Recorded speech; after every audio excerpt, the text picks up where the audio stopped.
Toasties. I'm Missy here with my bestie Johnsy. Hey, y'all. How you guys doing today?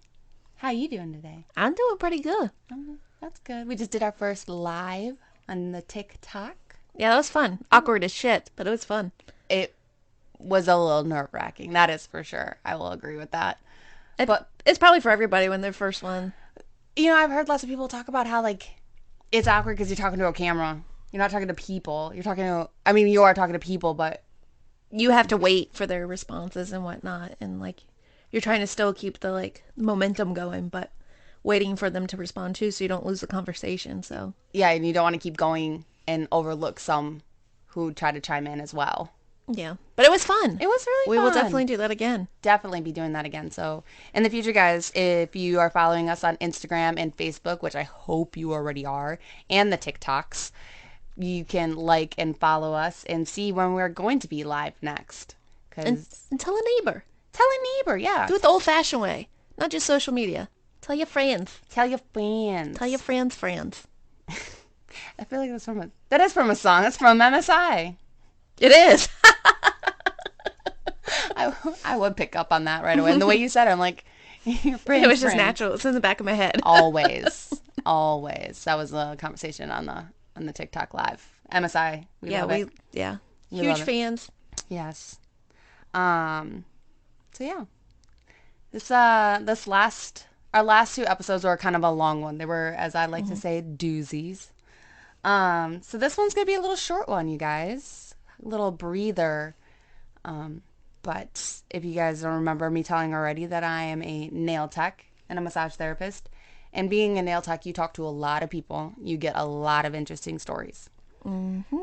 And from my job, I was informed of a story of a local murder. Ooh. Yeah. How local? Well, we'll say that it's 10, 15 minutes from here. Okay. We're talking local. Powhatan. As some people, Powhatan. Powhatan. I mean, that's what I say when I'm trying to spell it. That makes sense. Yeah. Yeah. Because that's exactly how it's spelled. Yeah. What are you drinking? You still drinking the hooch? Yeah, I'm still drinking my homemade hooch. Hooch. Well, it's not exactly homemade, but it's my southern pickle jar hooch. I keep my gallon of pickle jars because I love pickles so much, but I've got 50 million pickle jars at home, so I just use them as sweet tea, Kool-Aid containers and whatnot. I might pickle some eggs every now and then, throw them in there, but not in the tea. But but yeah, it's just sweet tea, lemons, raspberries, and some honey jack, and it's delicious. In Wisconsin, in the bars, they keep pickled eggs for people to have. Mmm. I don't know anywhere that does that around here. Because they don't. No. Because you guys don't have bars. You have restaurants that serve alcohol. Yeah, you're right. We don't have a whole lot of bars around here. You don't. We did when I was younger. Growing up, we did, but not Virginia not laws, anymore. you have to have food sales in order to sell alcohol. Oh, you don't do that in Wisconsin? No. Oh, that makes things interesting. Yeah, they have a bar at every corner. It's like going. You know how you go to. I don't. Well, you haven't been in New York City, but in New York City, they have a coffee shop on every corner. Mm-hmm. Actually, I went to New York when I was in the 8th grade, and it's when Starbucks was kind of new to the area, but there was a Starbucks on literally every side of the block. Well, so you have a block, and there was one on each side, and there was a line coming out of each Starbucks, and that's what bars are in Wisconsin. Okay. Interesting. Their food consists of the pretzels, that you see on the bar. Mm-hmm. Yeah, you don't stick your hand in. You don't eat those. A frozen pizza.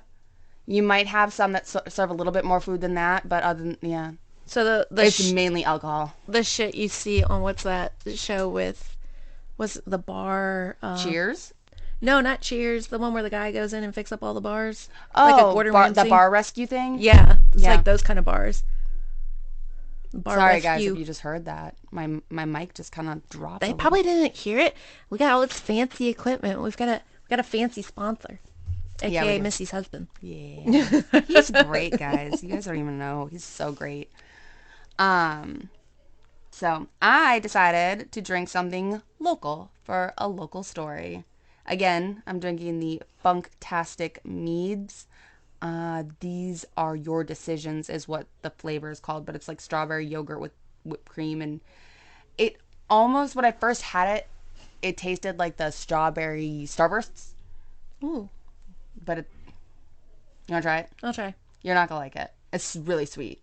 Sweeter than the hooch? Because the hooch was a little too sweet for me. No, maybe. Try it. Just try it. Oh, yeah. Don't like that one. I don't think you would. But the other one I have, it tastes like Ugh. it tastes like mimosas. That's like frosting. I like frosting sometimes. I like the whipped frosting. That's a good frosting. Yeah, that's too sweet. I like the cream cheese frosting because I like cheese. So yeah, the story, the story, my client was telling me about it. Oh, by the way, guys, I'm sorry that I smack my lips sometimes when I speak. I was told by my cousin when he listened to our podcast that I smack my lips when I speak. I apologize, and thank you for pointing that out. I am aware of it, and I'm going to be very conscious of trying not to do it. Well, you also just got your braces off, too, so you're... Yeah, I did just get my braces off, and I feel like ever since I got my braces off is when I started really making that sound, and it's because You're adjusting. I'm adjusting to not having braces on my teeth. But I was doing a pedicure for this wonderful woman, who she lives actually in town here, and this home that she lives in, or that she has, this farm, it's on, I can't remember how many acres she said she has. She has like 200 to 500 acres Jesus. on this farm. Okay. And it's just, it was her and her husband's little getaway place. I do have her permission to talk about this because she told me about this story. I was like, I'm talking about this in my podcast. She's like, please do, and tell me all about it. Because she was telling me about the farmhouse and how the room where the murder took place, they call the murder room. She calls the murder room. And it was a joke, but it stuck. Her husband hated that she called it that. She thought it was hilarious. She thought it was funny because a lot of people now always refer to it as the murder room, and he's just like, why did you start that? She's got a little bit of, dark sense of humor. Yeah, she got a little bit of a My favorite kind of people. She is lovely. She is lovely. I was really glad to meet this woman. She was lovely. Oh. But she's talking about it, and she's telling me about this that happened, and we'll go into the story because it is a short bit that I have for you guys because there's a book about it. Ooh. And the book is called The Count and the Confession. Mm-hmm. So if you guys want to know more about what we're going to be talking about today, I suggest getting the book. Definitely have to check it out. Because the writer of that book did an amazing job on going over all the stuff. They said that when you read the book, you think you're reading a fictional true crime, but it's actually nonfiction. It's all real. Wow. Okay. Yeah, that's how descriptive they went into it and stuff like that. So, do you want to get into the story? Absolutely. I love me a good true crime story. Yes, I know you do. All right. So, the story is about a man named Roger Zygmunt de la Burde. What a last name. I know. So, Roger was born to a bullying father and a suicidal mother. So already he's got the backstory. Yeah. But he was born in Nazi-occupied Krakow, Poland. And I apologize if I mispronounced that because we actually have somebody who listens in that area of Poland. So I saw that on our thing. So if I did pronounce that incorrectly, please let me know on Instagram or whatever, because I would love to make sure I pronounced that correctly. But they came to America, and in America, he became basically a fraud. He was a con man. He was known as a fraud and a con man. He claimed to be of French nobility, and he had enough pretty much wool pulled over everybody's eyes that he passed himself off as this wealthy Franco-Polish count. So he was actually known as a count. Wow. When did this take place? 1992. Oh, wow. So okay, so he it's developed. more recent. Yes, the crime happened in 1992, and I'll get into that too. But he just, when he came to America, made him out to be this wealthy count, when in reality, that's his backstory. Had not such great upbringing and was in Nazi Poland. That's rough. That's not a French count. No. He was wealthy and eccentric. He collected African art and was a physics chemist. He worked for Philip Morris. Oh, okay. Philip Morris, guys, is who makes cigarettes. Very big here. Marlboro. Mm-hmm. Yep, that's who that is. I'm saying a lot. You all are getting water tonight. But he was known as being as valid as the art he collected, which was not at all. Oof. His art wasn't real. He would age his paintings by storing them on the roof of his home, rain or shine. Why? Because it would age the paintings to make them look older, so that when he would sell them. Oh, so he was trying to make money off of this. That's one of the many ways he got his money. He was sneaky. Yeah, he was a swindler, a liar, a womanizer, and a narcissist with many, many, many, many enemies. So I just want to give you guys a backstory on who this man is. He lived in the Windsor Farm, which was a 220-acre farm that was once owned by Robert E. Lee's older brother, Charles. Interesting. Yeah. He worked for, like I said, Philip Morris. He was a tobacco researcher. And he apparently not only was all these other things, he also loved to fight the aging process. He was very, very vain. He had hair plugs that weren't successful. But he also had lots of health issues. He suffered from insomnia. He had heart pains, high blood pressure, impotence with blood in his semen. Sounds like karma's trying to bite him in the ass. Despite all of this, women adored him. Of course they did, though. He had money. I'll keep my comments to myself. He had money. But he was a courteous lover to his wife. He was very kind to her, very loving, but always made sure to keep his mistresses on the side discreet. Oh, people described it as European morals. Yeah. He loved the art he stole, and he put years into writing a book about it. So he actually wrote a book about him being a con man. Mm-hmm. Wow. Basically. Yeah. He was a valued chemist, like I said, at Philip Morris, until he quit, apparently to launch a potential successful stolen patent lawsuit.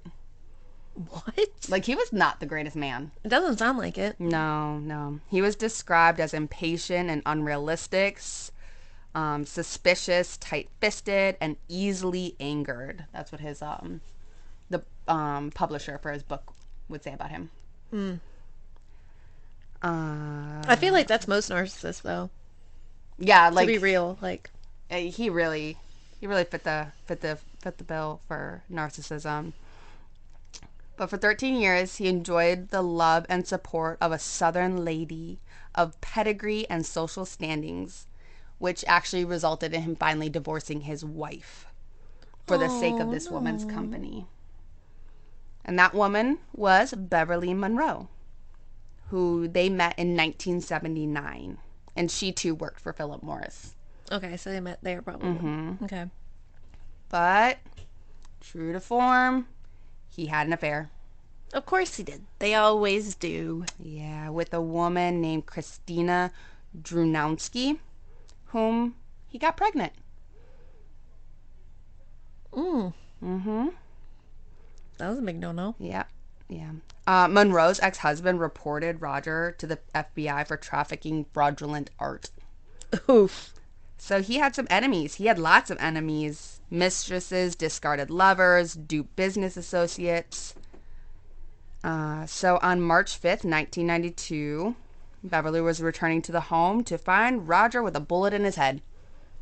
I'm assuming not from himself. The initial belief was it was a suicide. Really? Okay. He was 60 years old, but a detective investigating the case suspected homicide. Yeah. He had lots of enemies. Given his rap sheet of how he was, he had lots of enemies. He had upset husbands, discarded lovers, duped business associates. So when he was found with a bullet in his head, it was of no surprise to anybody. They were just like, we saw this coming. Yeah, because he was not a good man. Mm. He was not a good man.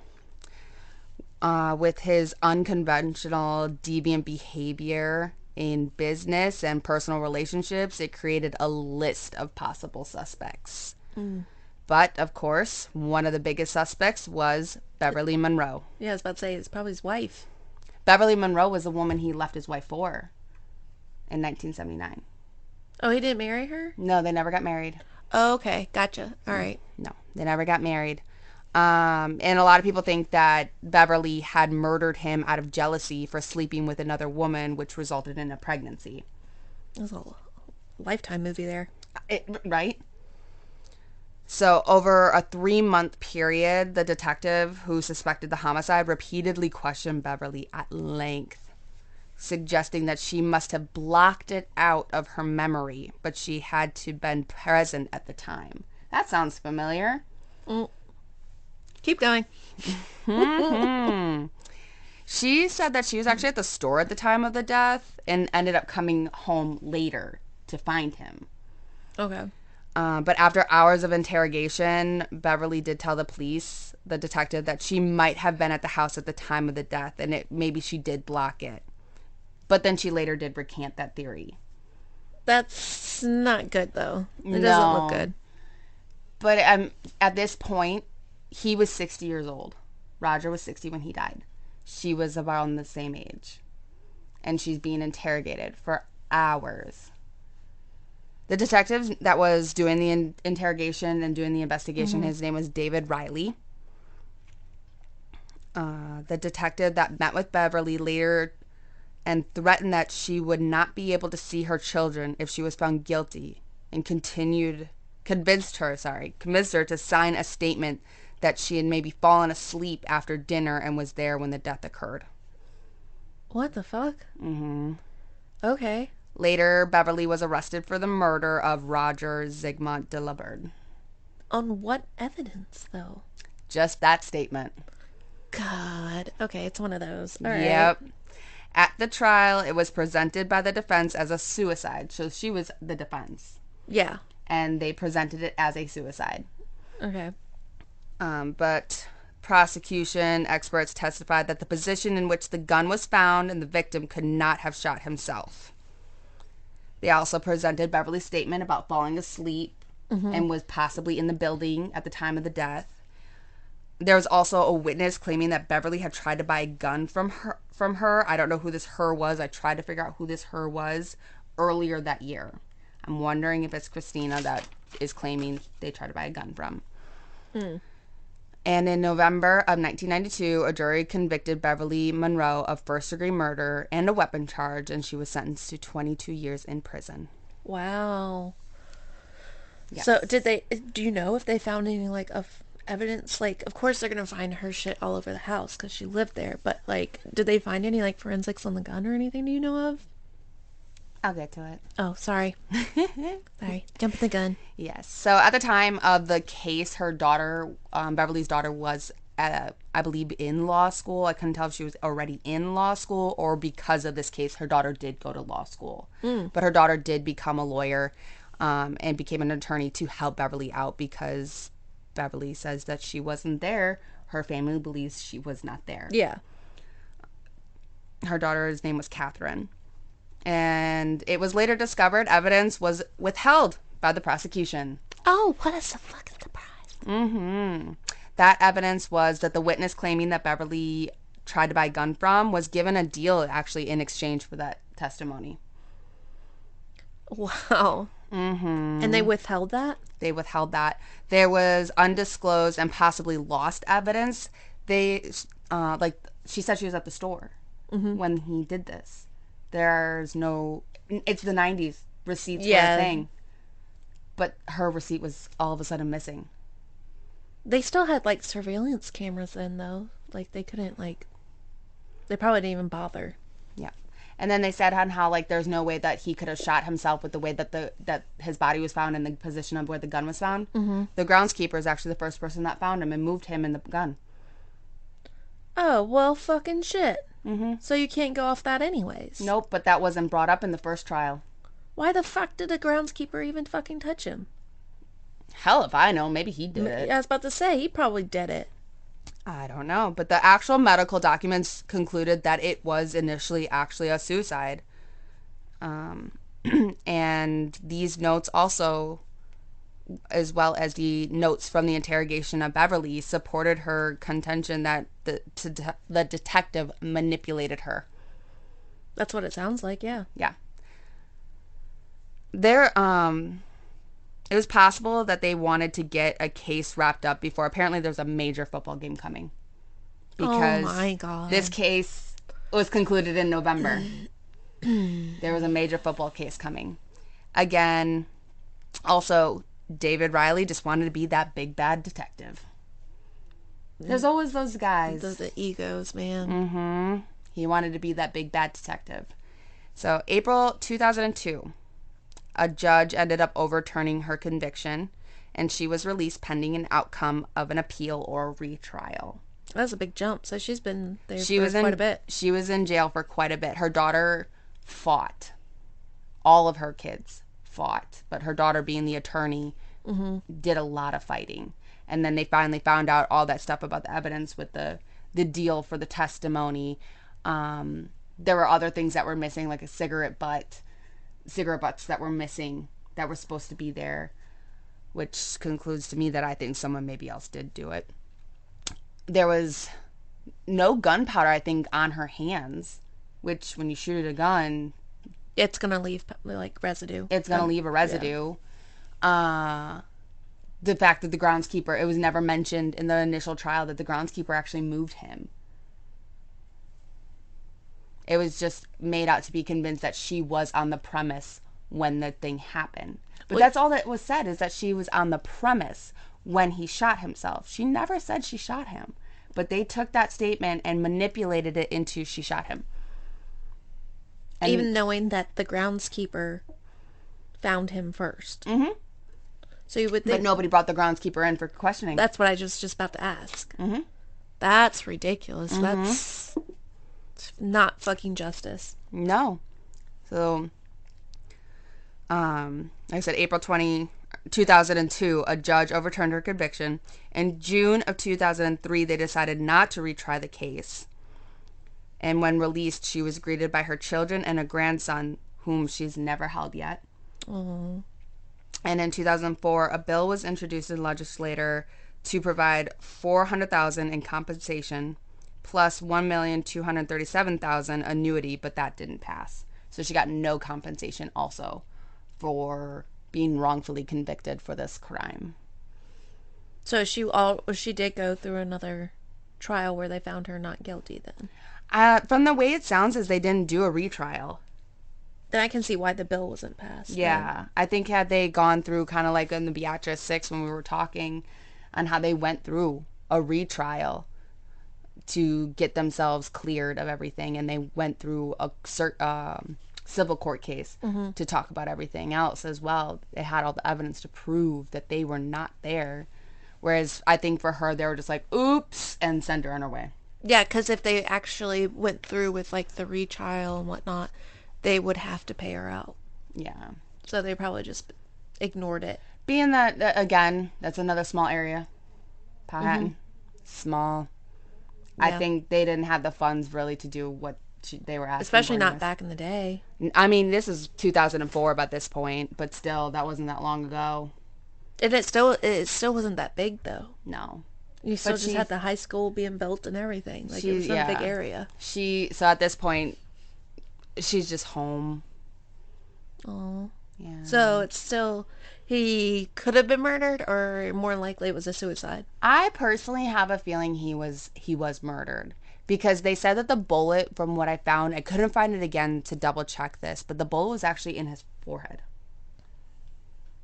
Yeah, it's kind of odd that you would like shoot yourself like that. Yeah.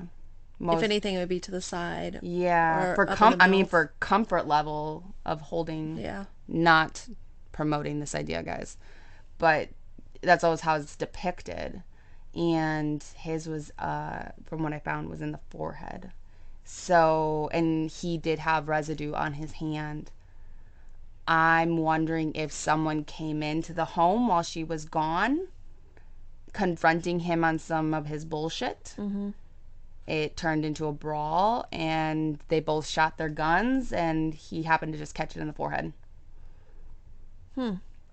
But you said there was a gunpowder residue on his hand? From what I found, yeah. Wow. Yeah. But yeah, I now have a client who lives in this home that this situation happened at. Hmm. She should let us do a little ghosty tour. She lets people come to her farm because this farm, she has a bunch of animals. She got peacocks and Ooh. Highland cows and goats, and I think she said horses. Gosh, that's a lot. And she doesn't live there? Mm-mm. So she must have people that take care of them. She goes and takes care of them. Okay, so she's still there on a daily basis. She's there on a pretty regular basis, and she has actually one of her sons is about to move into the house Okay. soon, but she invites people to come to her farm all the time. But it's just her little oasis that she likes to go to. She's so adorable, guys. She hasn't experienced anything odd in the house or anything? Just calls the family room the murder room. So it makes me want to think that it probably was a suicide. Part of me, maybe. The other part of me, like I said, with like reading about some of his like bullshit with people, especially the groundskeeper thing. Well, if he either had to been really, really close to the gun or holding the gun to have gunpowder residue. Well, I'm saying That's if what's he throwing tried me to down. shoot somebody and they shot him, he missed and the other person got him, is what I'm saying. But there should have been other evidence there that another firearm was That's true. There should be fired. like if he shot at the guy and missed, unless he didn't miss and happened to get the guy in like the arm or the leg, Could have. and the guy was able to just walk off. Like, But you think they would find blood? It would leave some kind of blood splatter. that's true. That's true. Wow, I really want to dig into the forensics on this one. Yeah. Like I said, to look up information online about it there's scarcely anything. So I definitely do also recommend, if you guys want to know a lot of the details on it, get this book, The Count and the Confession. Yeah, I'll definitely have to check that out. I know you'll It's love very it. interesting. But I just thought it was like a fun little story Yeah. about just something local. You want to come at me? And I have this nice little local story for you. I like it. Yeah. Keeps me pondering. Yeah. It was, I thought, I don't know. I thought it was very interesting. I was really, at first, could not find anything on his background. So that took me a lot of digging. And this is where my nerd self gets engaged, that I love, because I got to do a lot of digging. He's kind of like, was it Leonardo DiCaprio in what's that movie called? Catch Me If You Can. That's a good movie. It's a great movie. Mm-hmm. But when you said con man, that's automatically where my brain went. I'm like, he's one of those. Yeah, he was a con artist. He's known as a con man. I mean, he had fake, eccentric art, and it was not. It wasn't real. It was just copies that he made to look. Yeah, That'd take a lot of time. I don't have that kind of time to swindle people. Yeah, no. It seems like it'd be much easier just to get your ass to work and just, make a honest living versus ripping people off. Yeah, I'm not a fan of ripping off. No, not at all. But yeah, Well, thank you. that is our small little story about Roger and Beverly. Poor sweet Beverly. The one thing that they said too is like Beverly made the mistake of trusting. How do they word it? Basically, like trusting the judicial system to help her in a situation where she needed it and they didn't do Yeah, it. Yeah. it's so sad how many people put their faith into our judicial system when, definitely doing this podcast and seeing a lot of the cases. Because, like, when you watch ID or Oxygen or any kind of, like, crime show, they really don't show the other side. They only show They got him. the prosecution and all the hard work that the detectives did and whatnot. They don't show what, like, how corrupt the system can be. Right. And I mean, in some situations, they do a great job, but and seeing more often than not. Yeah, I'm not saying it's all of them, but it's uncomforting to know how many there actually are. Mm-hmm. It's very comforting. Let me stumble. Yeah, it's almost like you could be like, you could just know anybody that something bad happens to, and automatically, somehow, you could be connected to it because they just like to make this shit up. Yeah. Yeah. Like, you told them yes on the date of Tuesday the 3rd. Like, yeah, because he asked me if I wanted a cheeseburger. And I said yes. Well, yes, you wanted a cheeseburger. That means you killed him. Yep. I mean, I'm really finding certain situations where that's as simple as that. And there's even some that have solid alibis, and like they disregard that, and I'm like, but they're there, like they have proof that they were there. How can you say that they did this crime? And it's just like ridiculous. Well, I was like Beverly. She said she was at the store, and you can't tell me she didn't have a receipt. Mm-hmm. Like, nowadays, people ask, like, "Oh, did you want a receipt?" And you're like, "Nah." Maybe keep your seats, guys. Well, still the store still has it on copy. What they in the 90s? Early 90s? 1992. Yeah, I would like to think so. Depends. Depends on what store she was at. She was at a grocery store. Yeah, they probably did. Maybe. No, in that area is probably a major one. There wasn't really much local around there. True. I don't know. I know there's surveillance by that point. It may not be the cleanest surveillance, but there's surveillance. You would have caught her sometime. Especially if you said, I walked into the store at this time. You're going to see it. And even if not so, there's still street cams. Yeah. I'm really glad she did get out. I'm really sorry that she had to sit for so long. And again, it's the families. The families that just know that they don't give up. They don't give up. And it's great that these people are out there to help them. Wow. Yeah. Just imagine if all these people that, like, didn't have faith in these other victims that are convicted, they would just waste their lives away in prison. Yeah. It's sad. It is. Because that would be number 3, our third story, where someone was wrongfully convicted. Mm-hmm. It happens way too often. And they sat for forever. I mean, 1992 to 2002. I mean, that's 10 years. That's half her sentence at that point. Yeah. It's 10 years she can't get back. No. I mean, 10 years that she missed out on her grandson that she's never been able to hold. I mean, she eventually did.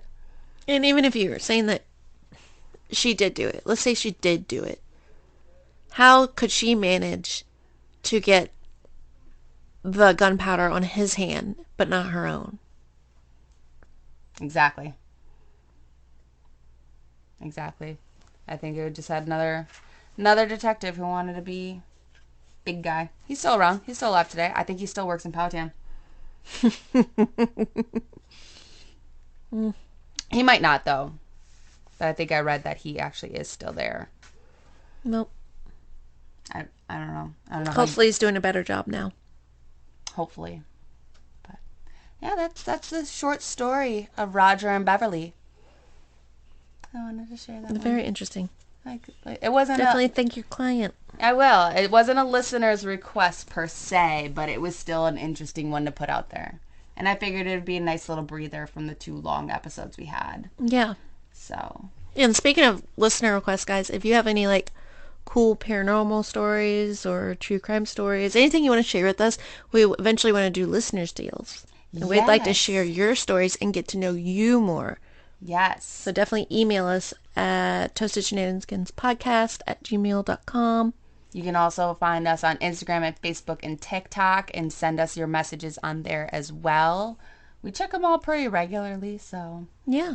We want to know what you guys want to hear, and we also want to know some of your spooky stories.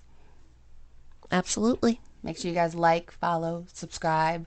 I noticed that Spotify has the bell, and I clicked it to see what happens if it actually you do get a notification if anything new pops up, and you do.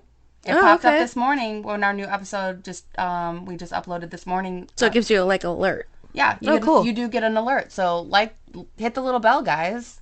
It lets you know when you get a new episode, so you guys can stay on top of them. Yeah. And tell your neighbor. Tell your friend. Yeah, sing up on the rooftops. All right, guys. Thank you so much. Have a good night. Bye. Bye.